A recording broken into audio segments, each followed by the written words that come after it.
Hey guys, EDDBUD here and welcome back to the channel.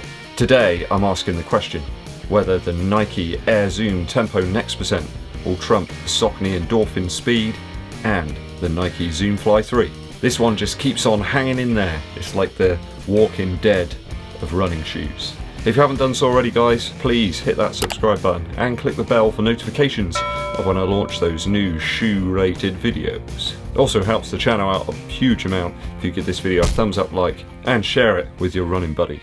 Let's get to it. So runners of the UK and America are probably biting their fingernails with anticipation of the release of Nike's Air Zoom Tempo Next %. It's a lot of words there.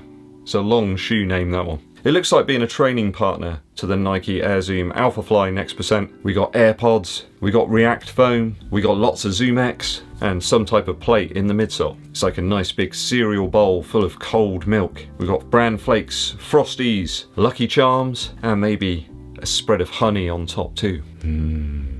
Anyway, will this shoe provide a stern test for the likes of the Saucony Endorphin Speed and Nike's own Zoom Fly 3? Viewer Joe Mullin got hold of a pair and sent across some of his observations, his thoughts and opinions on the shoe. What a great guy to send over those pictures for us for our consumption. Joe, using this Nike Infinity Run, I salute you.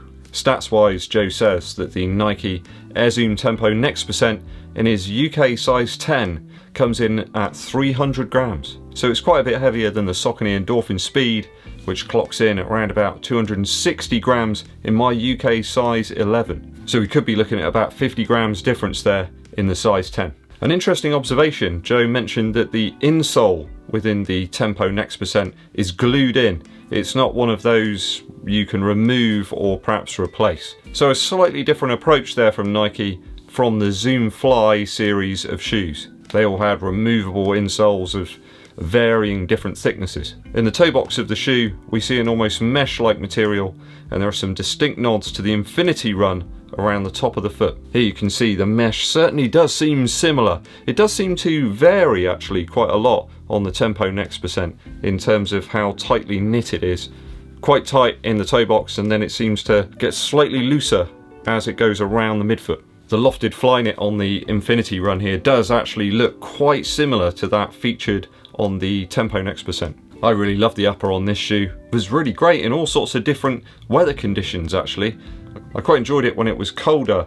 Certainly warm enough, kept the foot nice and toasty. But people seem to love using them across all sorts of seasons, different weather conditions, so I had no problems with fit on this shoe.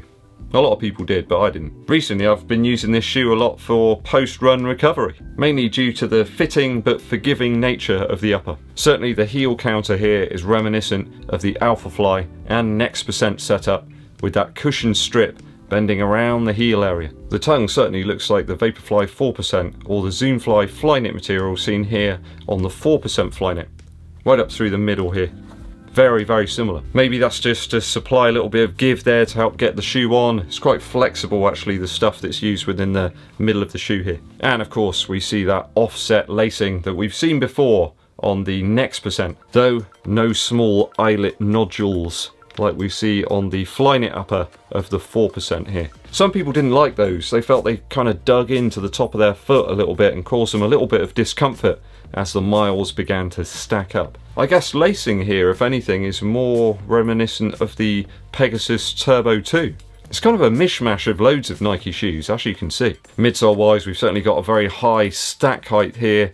People have been talking about that right from when the shoe first appeared on the horizon. I recall Nike mentioning this shoe was over the World Athletics guidelines, and as such over that 40mm heel stack height max. I'm really interested here to see how the ZoomX foam and the React foam work together within the midsole of the Tempo Next %.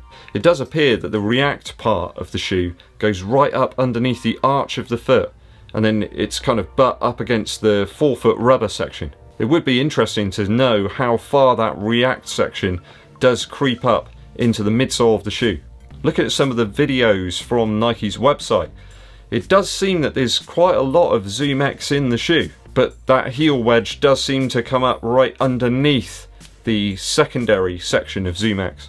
I take it that ZoomX, it looks like that section of the shoe is ZoomX, Be very interesting to find out. A big reservation that some people did have about the Turbo 2 was how thin the layer of Zoom X was in the forefoot, and that it began to bottom out after 10 or so miles. So the introduction of those Zoom Air pods in the forefoot of the shoe could make a really big difference here. Obviously the plate that's used within this shoe isn't a carbon plate, hence why I mention its comparison to the Saucony Endorphin Speed rather than the Pro.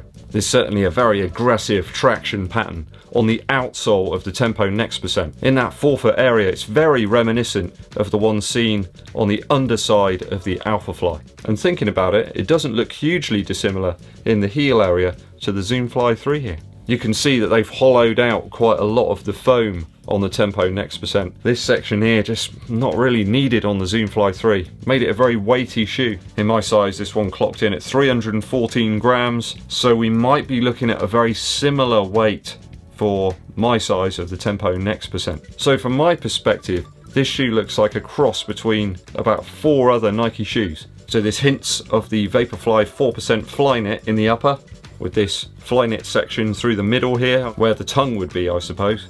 The Turbo and the Alpha Fly in the midsole. Certainly in terms of the shape of the midsole, there are certainly some nods to the Zoom Fly 3 and in the outsole as well. But using something like the nylon plate that we would have seen in the very first iteration of the Zoom Fly. I guess in the midsole as well, there are some little hints of the Infinity Run, and also in the upper too. Joe's initial views on the shoe were very, very positive. He sent me over quite a lengthy explanation. He did though feel that it wasn't a shoe he wanted to use on a daily basis. It was purely going to be set aside for tempo or faster paced efforts. He just thought it'd be a waste of the shoe compressing down the midsole just for easy days. He did mention the Air Zoom pods were very prominent, and he felt some real propulsion, especially when he was going up hills. He did say that the narrow nature of the shoe did make it feel a little bit unstable going at those slower running paces, and he did suggest that people with wider feet might benefit from something that's got a little bit of a wider surface area. Everything that he said there does remind me of some of my initial views on the Zoom Fly Flyknit and also the Vaporfly 4% Flyknit, though at least that front landing area does look a little bit wider than those two shoes. So quite a different shoe in comparison to the Saucony Endorphin Speed by all of Joe's accounts, with far more cushion there and a slightly lower drop. As I mentioned earlier, I'm really intrigued as to which parts of the midsole are Zoom X and which are React. Remember, we can't just take it for granted that Nike prints something on part of the shoe, as we've seen previously in the Pegasus Turbo. Looking at the pictures there that Nike have supplied of the breakdown of the midsole is a little confusing. I would suggest actually that the Tempo Next percent might be a little closer to the New Balance Fuel Cell TC. Much higher stack height there, similar upper configuration. Could be that it's a little closer to this one than the Saucony Endorphin Speed. I'd like to say thanks to Joe Mullin for sending in those pictures and his thoughts and opinions on the shoe. We all appreciate it, Joe. Thank you. I'm very keen to get my hands on a pair of these. And I did notice last night that they have actually started to put them up onto the Nike website here in the UK. It just says coming soon. All of the shoes that I want on there just say coming soon right now. Let me know your thoughts and opinions on the Nike Air Zoom Tempo Next percent. Is it a shoe that you're going to grab as soon as it comes out, or is it one that you're going to bypass? Let me know in the comments below. A musical film recommendation today. I dug this one back out from my archive. I'd only watched it a couple of times because, well, it's quite an interesting experience. It's called 30th Century Man, a film based on Scott Walker. Within the film they talk to lots of musicians about Scott Walker and also to the man himself.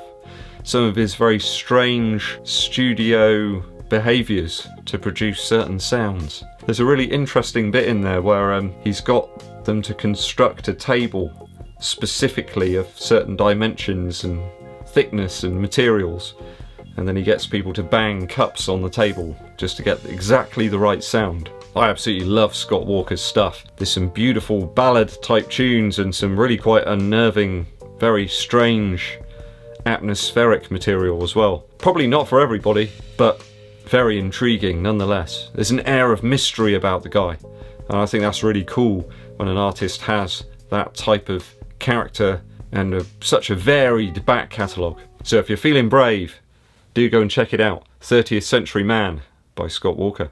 That's about all from me for today, guys. I hope you've enjoyed the video, and thanks for watching through to the very end. Remember to hit the subscribe button and click the bell for notifications, along with giving this video a thumbs up like and sharing it with your running buddies. My name's Ed Bud, and I'll be seeing you